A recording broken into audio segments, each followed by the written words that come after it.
me reste qu'un tout petit bloc qui sera assez rapide sur intégrer Forms dans Classroom. Alors, nous allons voir comment ajouter un Forms dans un devoir, comment le consulter et comment importer les notes. Alors, je vais maintenant dans ma Classroom. Alors, j'ai créé une Classroom classe 603 de M. Clément.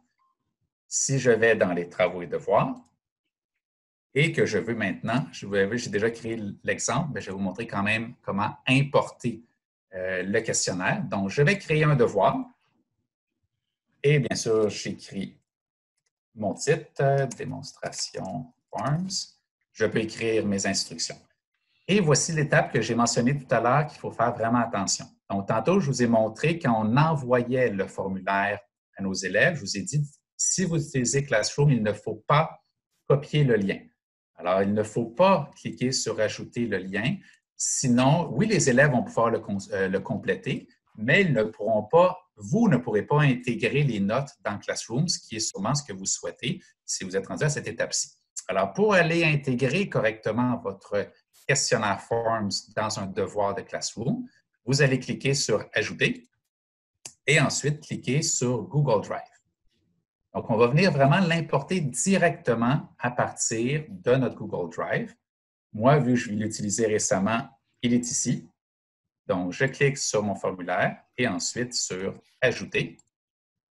Et mon formulaire vient maintenant de s'intégrer dans mon devoir.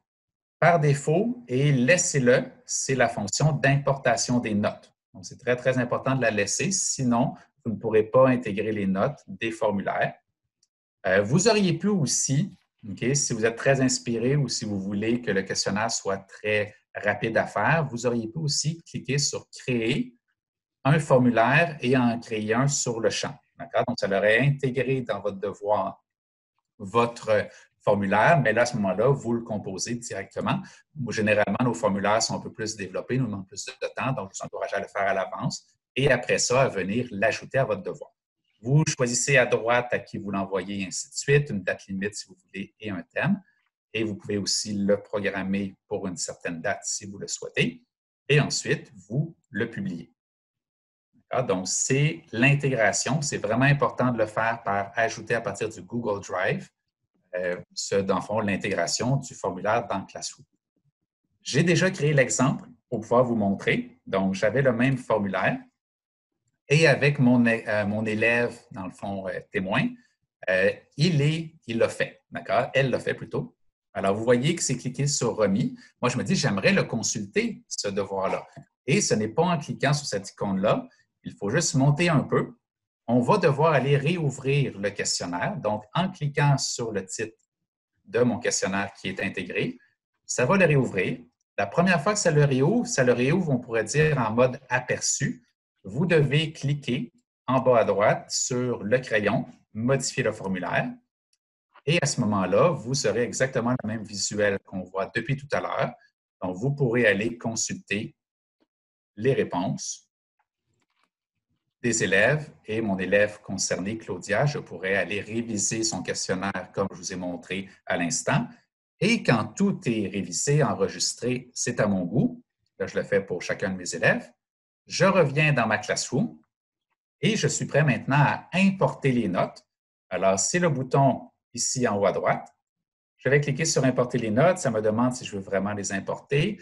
S'il y en avait déjà d'insérer, ça va les écraser. Puis, généralement, c'est correct. Donc, j'importe les notes.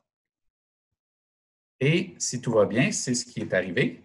Vous avez vu que les notes se sont intégrées. Donc, le fameux résultat 8 sur 10 de tout à l'heure que nous avons révisé, il s'est intégré dans mon Classroom. Donc, imaginez aux 25-30 élèves, ils seraient tous ici avec leurs résultats intégrés. Si jamais des élèves complètent le formulaire plus tard, vous pourriez quand même aller vérifier, réviser et réimporter les notes et vous allez cliquer sur « Écraser », dans le fond, accepter que vous écrasez les anciens résultats qui, en principe, n'ont pas changé.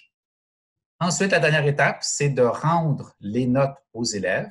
Alors, lorsque j'ai fait toutes mes révisions, je peux cocher sur la case à gauche de mon élève ou sur tous mes élèves et finalement cliquer sur le bouton « Rendre ». Sinon, de façon plus individuelle, on peut aller à côté d'un élève en particulier, cliquer sur les petits points et lui rendre sa note, qu'il puisse la voir. Et là, on confirme ou non, on peut lui écrire un petit message et on peut lui rendre sa note. Alors voilà comment intégrer des notes dans Classroom, ce qui peut être vraiment, vraiment intéressant. Puis ces résultats-là, en plus, se retrouvent dans les notes que nous avons. Donc, si nous avons fait plusieurs quiz de révision, mais nous pourrons voir pour le même élève les résultats dans plusieurs questionnaires et devoirs aussi qui s'afficheraient.